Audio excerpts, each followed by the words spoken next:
ದಕ್ಷಿಣವನ್ನ ದಾಕ್ಷಿಣ್ಯಕ್ಕೆ ತಳ್ತಾ ಇದ್ದಂತಹ ಕೇಂದ್ರ ಈ ಬಾರಿ ರಾಜ್ಯಗಳ ಅಭಿವೃದ್ಧಿ ಮತ್ತು ಜಿಡಿಪಿ ಮಾನದಂಡಕ್ಕೆ ಮಣೆ ಹಾಕಿದೆ. ಎಚ್ಡಿಕೆ ಮನವಿಗೆ ಮಣಿದಂತಹ ಕೇಂದ್ರ 16ನೇ ಹಣಕಾಸು ಆಯೋಗದಲ್ಲಿ ತೆರಿಗೆ ಪಾಲನ್ನ 4.13% ಏರಿಕೆ ಮಾಡಿದೆ. ಆದರೆ ಇಷ್ಟಕ್ಕೆ ತೃಪ್ತರಾಗದ ಕಾಂಗ್ರೆಸ್ ಪಡೆ ಅನುದಾನ ಕದನಕ್ಕೆ ಪ್ಲಾನ್ ಮಾಡ್ತಾ ಇದೆ.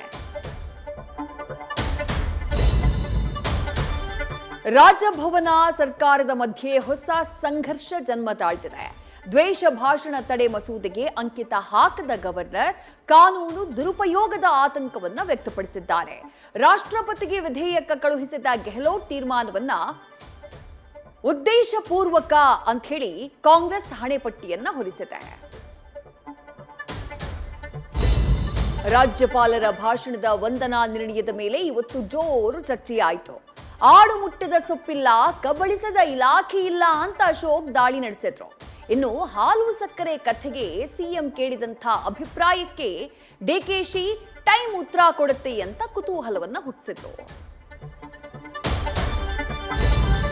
ನುಗ್ಗಿದ ಬುಲೆಟ್ ರಾಯ್ ಎದೆಗೂಡು ಛಿದ್ರಗೊಳಿಸಿದಂಥ ಕೇಸ್ ಮಿಸ್ಟ್ರಿಯಾಗೇ ಇದೆ. ನ್ಯಾಯಾಂಗ ತನಿಖೆಗೆ ಕೋರಿ ಕೇಂದ್ರಕ್ಕೆ ಕೇರಳ ಸಿಎಂ ಪತ್ರ ಬರೆದಿದ್ದಾರೆ. ಕೊಚ್ಚಿ ಫ್ಲಾಟ್ ಮಾರಾಟದ ಬಗ್ಗೆ ಅನುಮಾನ ಕಾಡ್ತಾ ಇದೆ. ಇನ್ನು ಡೆತ್ ನೋಟ್ನಲ್ಲಿ ರಾಜಕಾರಣಿಗಳ ವ್ಯವಹಾರ ದಾಖಲಾಗಿದೆ ಅಂತ ಗೊತ್ತಾಗಿದೆ.